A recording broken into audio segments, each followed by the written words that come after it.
Murakoze cyane. Nitwa Revera Pasiteri Ndorimana Edouard, ndi umugabo, ndubatse, mfite umugore n'abana. Icya kabiri navugaho, ndi umuyobozi w'itorero ryitwa Betelehemu, dukorera hano muri Gasabo, murenge wa Kimironko. Ku badukurikiranye mutuzi, murabizi ko ariho dukorera, abatabizi nabo ni aho ngaho dukorera. Imana ibahe umugisha, murakoze. Murakoze cyane. Ngira ngo pastor nk'umuntu udasanzwe tuzi, kandi tuzi ko muri iyi minsi idasanzwe urimo urakoreshwa n'Imana mu bintu bitandukanye by'umuhamagaro. By'ukuri twagiraga ngo tukubaze nimba atari ibanga, sibye ko nta n'impamvu yo kuvuga ngo ni ibanga kuko biragaragara. Twagiraga ngo tukubaze mu bijyanye n'ukubona isi ya none, n'ukubona abantu b'Imana muri iki gihe cya none kiruhishe, uko bari kwitwara, uko bameze. Ngira ngo undusha kubimenya cyane, ushobora kubitangaho ingero nyinshi kandi uhugura abantu benshi mu bijyanye n'uko ubona isi aho iri kugana. Murakoze cyane. Urakoze, Imana iguhe umugisha. Ikibazo bajije kirakomeye, ariko kandi amaso yacu twese arabireba. Aho isi ya none igana mu buryo bw'umwuka, hari uko umuntu abibona, ndetse no mu buryo bw'umubiri. Dufite iterambere mu buryo bw'umubiri, iterambere, ikoranabuhanga, ibintu byose muri iki gihe duhagazemo biragaragara nk'ibisa neza, ariko kandi bigatera impungenge mu bice byose. Isi ya none hariho ubwenge bwinshi, ubuhanga bwinshi, ikoranabuhanga ku buryo ku rwego rwo hejuru ubona ko ikoranabuhanga ibintu byose byaroroshye. Kurangura ni ku ikoranabuhanga, guhaha ni ku ikoranabuhanga, ibintu byose bisigaye biri ku ikoranabuhanga. Noneho bigezaho naho tugezaho ahantu hatagikenewe abakozi, hakenewe imashini zo gukoresha. Ibyo kera ntabwo byabagaho, sinje kubirwanya, ariko ibi byose tuvuga biragaragara neza, ariko bifite ingaruka nyinshi.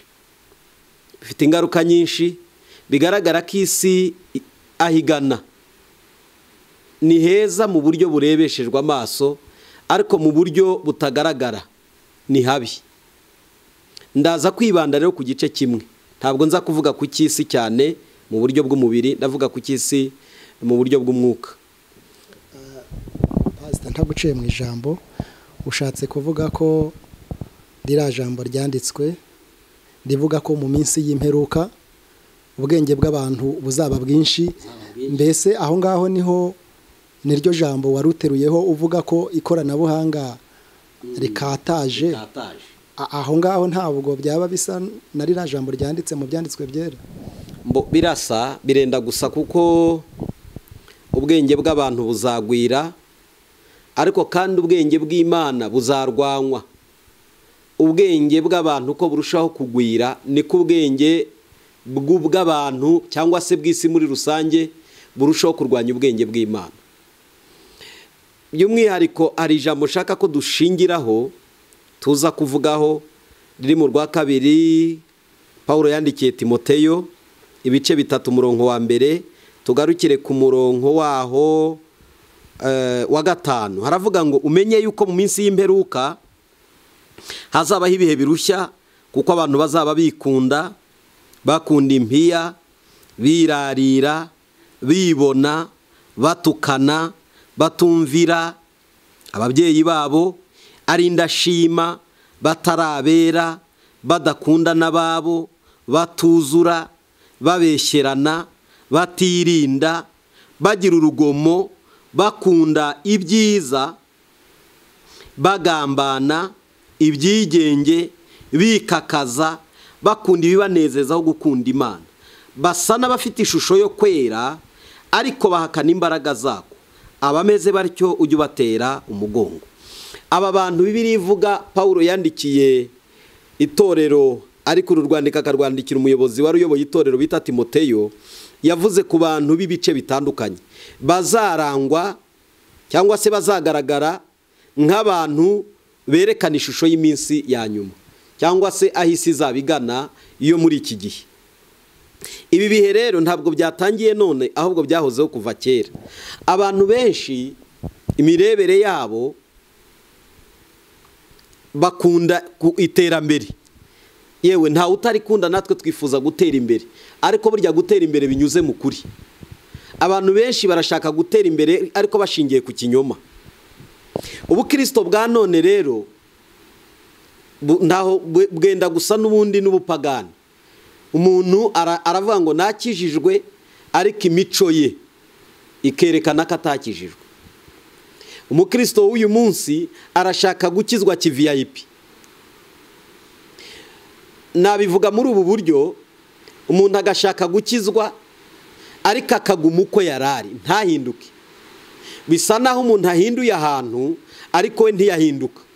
Umuntu ashobora guhindura ahantu, umuntu ashobora guhindura akabari ntaba kijya mu kabari, umuntu ashobora guhindura ntaba kijya ibunyanaka mu byo yabagamo, ariko ugasanga afite ubundi buryo asa n'uba muri bya bintu yabagamo.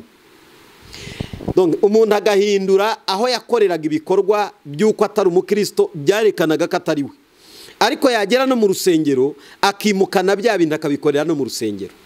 Umuntu akaba yari indaya hanze, no mu rusengero akaba indaya. Umuntu akaba umusinzi hanze, no mu rusengero akagomeza akaba umusinzi. Umuntu akaba umujura, n'ubundi no mu rusengero agakomeza akaba umujura. Ikibazo turareba, arasa n'uwahinduye ahantu, ariko impinduka zo ntazabonetse. Rero muri ubwo buryo ubukristo bwa none bufite ikibazo, kandi ubukristo bw'ejo tubuhera none. Iyo turebye ibintu tubireba none, bikaduha ishusho y'ejo hazaza. Ikibazo rero cyacu cyavuze ngo ese isi ya none iragana he? Mu buryo bw'umwuka no mu buryo bw'umubiri.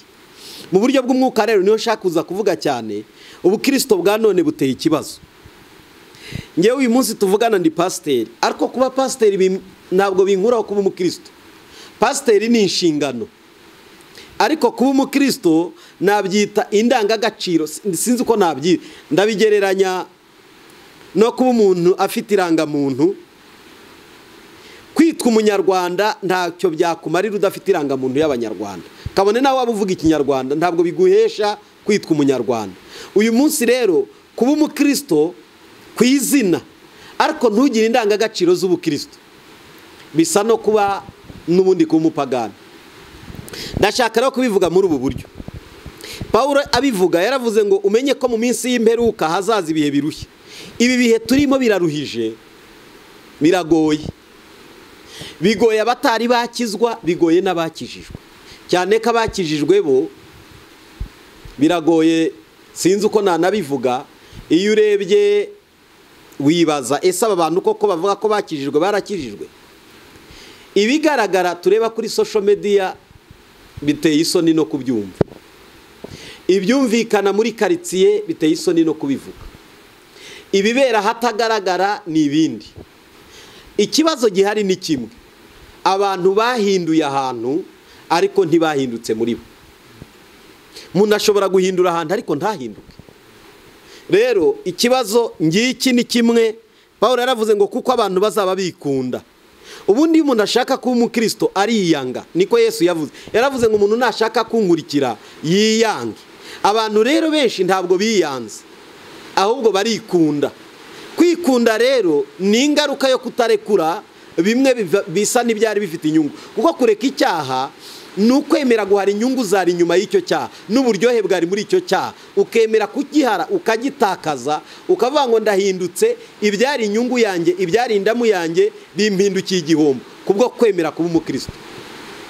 Abenshi rero ntabwo ariko bimeze. Iyo urebye ku guhamagarwa kwa bamwe, njya mbishidikanyaho. Kuko guhamagarwa ni kimwe, ariko biri mu bice bitatu. Reka mvuge kuri ibi bice bitatu.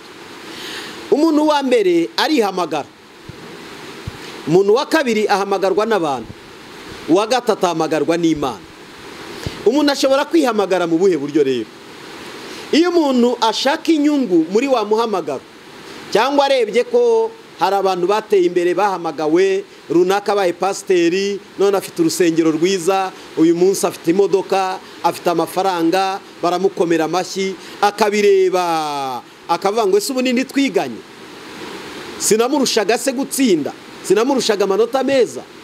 Uyu muntu akavuga ngo nanjye ngiye kubitangira, akaba arihamagaye mwene data, by'umwihariko iyo avuga ururimi rushya, akaba avuga ngo nanjye nduzura umwuka wera, akabihimba.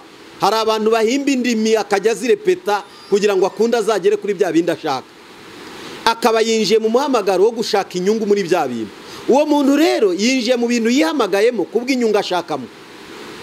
Uyu muntu ntashobora kuzigera akora ashaka ubushake bw'Imana, kuko atari yabona ibyararikiye, ntabwo ashobora kuzigera atuza. Kandi niyo yabibona, hari igihe usanga imbuto yera cyangwa ibikorwa bye bigaragaza ko yihamagaye. Abantu benshi muri uyu muhamagaro barihamagaye. Abantu bazi kuvuga, reka nkoresha iri jambo, umuntu ashobora kuba intyoza mu kuvuga, azi kuvuga amagambo, azi kuyatondekanya, azi gukurikiranya ijambo, akarirepeta, akaryiga. Abantu benshi biga Bibiliya ari n'abanywi b'inzoga. Kwiga Bibiliya ntabwo bigira principe, upfa kuba ubishaka ukaba ufite ibyo basaba, ariko kwiga Bibiliya ntabwo bisaba kuri umukristo. N'abapagani baraziga, yamara kugira ibyanditswe afata mu mutwe akabigira akazi, mwene data agatangira umushinga. Rero abantu barihamagara, umuntu atarumvishije ijwi, atarigeze yangajwe, uzi kwijyana mu bintu utahamagariwe. Igihe cyose wihamagaye ntugira kubaza, kuko uwo wakabajije ntabwo yaguhamagaye, ntiyakwangaje. Icya kabiri rero, abo bantu baragoye, kuko abenshi ntibemera no kugirwa inama, ntibemera no guhinduka, ngo niba uzavuga ngo ibi bintu bituvugwaho biragatsindwa. Burya umuntu ashobora gukosa ariko akanemera kwikosora, kuko Imana irabizi ko umwana w'umuntu ashobora gukosa. Ariko abenshi ntibemera no guhinduka niyo bakosowe, ahubwo aravuga ngo ngiye mfite uko navuganye nayo, mfite uko mbana nayo, mfite uko yambwiye. Ariko ibintu byose umuntu yabwirwa bidashingiye ku mahame y'ijambo ry'Imana, ibyo ni ibinyoma.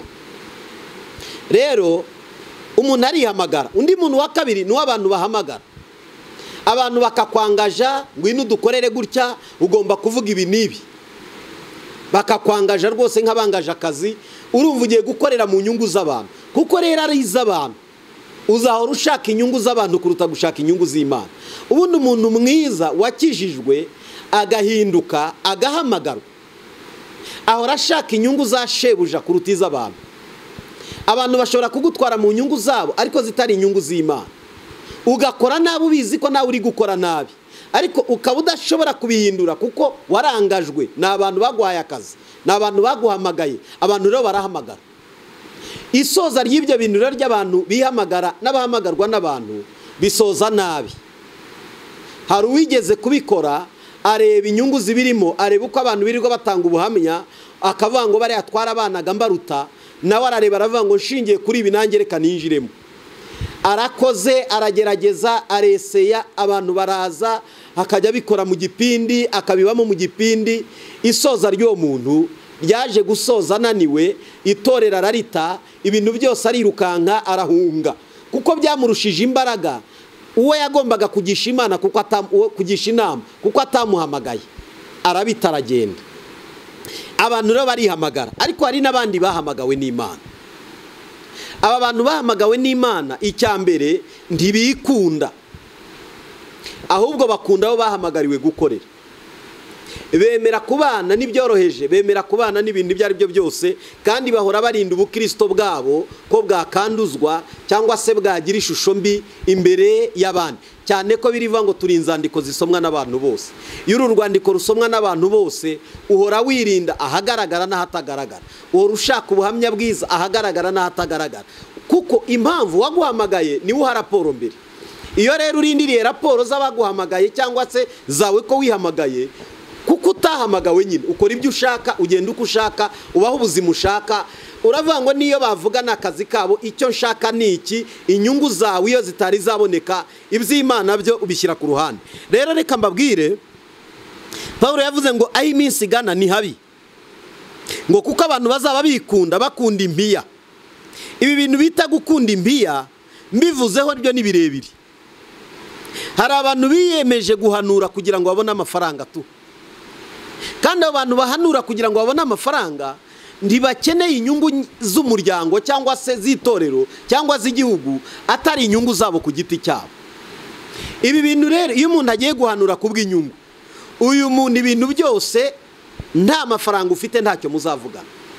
Nta mafaranga ufite ntabwo bakunda gukoresha ijambo rivuga ngo abantu bataraba umumaro, ngo Imana ikurinde abantu bataraba umumaro. Reka mbabwire, umuntu ashobora kuba atari umumaro uyu munsi ariko ejo akaba umumaro. Sinzi uburyo bakoresha iryo jambo, ariko umuntu wese Imana yashyize kuri iyi si ashobora kugira umumaro, ahubwo ikidutandukanya ni sezo, ibihe.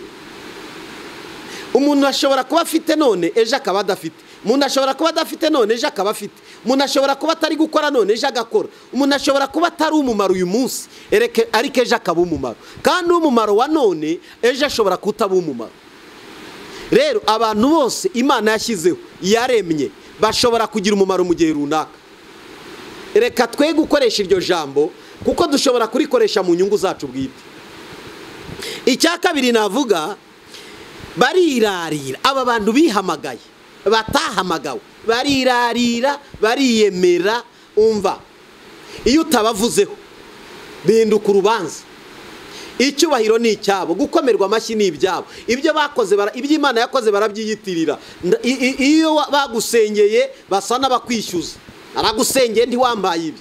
Ibyo bikaba urubanza, akavanga azajya kukuvuma, akujyane ku musozi, akumanike mu giti, azagwirika amabuye. Nyamara iyo Mana yagutabaye nawe yasenga ikamutabara. Ntibyagakwiye kuba urubanza, ariko kuko atahamagawe n'Imana, igihe cyose ibyo akoze byose bihinduka inyungu. Ntabwo bikwiriye rero, kuko iyi si ya none aho igana ni ahandi. Ikindi navuga, Bibiliya itubwira, iravuga ngo bazaba birarira, bibona. Abantu bagira ubwibone. Ariko njya ntangara iyo ndeba ibibera kuri social media, nkareba uburyo abantu birarira mu ivugabutumwa, kugeza ubwo umuntu yitangira ubuhamya bw'ibinyoma. Umuntu akavuga ibinyoma, akavuga iby'urugo rwe mu binyoma, akavuga iby'abana be mu binyoma, iby'umugabo we mu binyoma, iby'umugore we mu binyoma. Kandi mbibutse ko ibinyoma biba bizatugaruka. Intambara nyinshi mugomeza mureba zibica kuri social media, kuri za YouTube, kuri za Instagram no kuri za Facebook, ibintu byagarutse abantu, ibyinshi ni ibinyoma baba baravuze. Ubutumwa rero bwuzuye ibinyoma, bw'ikinyoma, kuvuga mu binyoma, iherezo bitinde bikire kera bizagaruka. Abantu rero bihamagaye batahamagawe n'Imana, ubutumwa bwabo bwinshi usanga ari ibinyoma. Kuvuga uko babayeho nabi nta byabaye, igihe cyose bashaka ubutumwa busebya abandi. Birantangaza kubona umuntu w'umugabo ajya kuri social media yikoreye umugore we. Ese Bibiliya yagiye? Nta mpamvu yo kwikorera umugore wawe ngo umujyane kuri social media. Niba ari ubutumwa bwiza, umugore wawe ntaba mu butumwa bwiza, umugabo wawe ntaba mu butumwa bwiza, ibitarinda mudushaka nidukuremwe abagore n'abagabo. Ariko pasite nagiraga ngo ngira akantu nkubaza by'ukuri, nimba atari ibanga. Ibyo byose uri kuvuga uvuze ku by'abahanuzi, numva ni byiza, ariko nimba umuhanuzi akubwira ngo Imana yavuze, urahera hehe uvuga ko itavuze? Kandi by'ukuri turi kumva ibyo bari kuvuga, tukumva ni ukuri, ariko twareba imirimo yabo tugasanga ntawe ihuriye n'abakozi b'Imana. Wowe urahera hehe uvuga yuko aba bantu batari gukoreshwa n'Imana, kandi aba bantu bavuga ngo ni Imana yababwiye? Nagiraga ngo icyo kintu ugisobanure, kuko ibyo dusanga kuri social media biteye ubwoba, kuko byananiwe, buri wese ananirwa no kubisobanukirwa ngo amenye icyiciro arimo. Urakoze cyane. Biragoye kubisobanura ubisobanuye mu magambo gusa, utabihuje n'ibyanditswe byera. Ndagira ngo twifashishe ijambo ry'Imana riboneka mu Batesalonike. Abatesalonike cyangwa se urwa mbere Paulo yandikiye itorero ry'Itesalonike, gice cya 5 n'umurongo waho wa 19. Hari ijambo rivuga ngo ntimukazimye umwuka w'Imana. Bibiliya ntitwemerera ko tubona abantu buzuye umwuka wera ngo tubazimye. Oya, tugomba kubareka bagahanura. Rwose bahanure pe. ariko natwe abateze amatwi ubuhanuzi tubugenzure. Niko biri ikomeza bivuga, ntimukazimye umwuka w'Imana kandi ntimugahinyura ibihanurwa. Ntabwo guhinyura ibihanurwa ari byo, ariko biratubwira ngo ahubwo mugerageze byose, mugundire ibyiza, mwirinde igisa n'ikibi cyose. Kumva iki kintu, icya mbere Bibiliya tubwira ntitukazimye umwuka w'Imana. Icya kabiri ntitugahinyura ibihanurwa. Icya gatatu ahubwo mugerageze byose, muse n'ababi. Tugerageze turebe, ariko se wowe wabaho ubuzima butagerageza n'ibyo ubwirwa? Buri buhanuzi ni byiza kubutegera amatwi ukanabwumva, ariko banza urebe, genzura ko ibyo ubwirwa birimo gukiranuka, biri mu ijambo ry'Imana. Mwibutse ko ikintu nenda kuvuga, abakristo aho bayobeye ntibashaka gusoma ibyanditswe, barashaka kubaho wumva icyo gusa. Ivuze ngo iki? Umuntu nabaho mu buzima bwo kuvuga gusa ngo ivuze ngo iki, azabaho ubuzima bw'ubuyobe, ndetse n'ijuru ntazaribona. Kuko umuhanuzi wese ari munsi ya Bibiliya. Kabone naho yaba hanura izuba rikamanuka, imvura ikagwa uwo munsi, ari munsi ya Bibiliya. Niba akora ibintu binyuranye na Bibiliya, uwo muntu yarayobye. Kabone naho yaba afite ibimenyetso n'ibitangaza bifatika bigaragara, kuko na Satani arabigira. Satani yakora ibitangaza bikagaragara, bantu bakavuga ngo dore Imana kandi atari Imana. Kuko biravuga ngo na Satani afite ubushobozi bwo kwiyoberanya, akihindura nka marayika w'umucyo kandi ari marayika w'umwijima. Ibi ndabivugira iki? Abantu benshi batwawe mu kigare cy'ubuhanuzi, bakora ibyaha byinshi, bamwe babikoreye ahatagaragara bitewe n'uko bubatse imiryango baratwikira. Abandi babikoreye ahagaragara bijya ku mugaragaro. Abandi babikoze mu buryo butangaje, ku buryo no kubisobanura umuntu adashobora kubisobanura. Ariko icya mbere bayobeyemo ni ukutamenya ijambo ry'Imana. Igihe cyose itorero rizatakaza kumenya ibyanditswe byera kuva mu itangiro kugera mu byahishuwe, Bibiliya ivuga iki ku bahanuzi? Bibiliya ivuga iki ku bahanuzi? Ese Bibiliya ivuga iki ku banyempano? Ese Bibiliya ivuga iki ku bahanurirwa? Ibyo byose umuntu agahora ashaka kumenya icyo ijambo ry'Imana rivuga. Njyewe wibabwira, nanjye ndi umuhanuzi, mfite impano yo kubwiriza, mfite impano yo kwigisha, mfite impano yo kuyobora itorero ndetse no kuyobora abantu, mfite impano yo guhugura, mfite impano yo gusengera abantu, mfite impano nyinshi. Ariko muri izo mpano ziyobowe n'ijambo ry'Imana. Ibintu byose nkora ndeba ko mbihuza n'ijambo ry'Imana, kuko umunsi nzakorera inyuma y'ibyanditswe byera nzaba narayobye inzira. Rero abantu muduteze amatwi muri uyu mwanya, Bibiliya iratubwira ngo ntimukazimye uwo mwuka.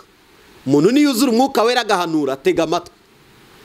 Nongere mbisobanure, abantu benshi bashobora kubwirwa ubuhanuzi ariko butavuye ku Mana.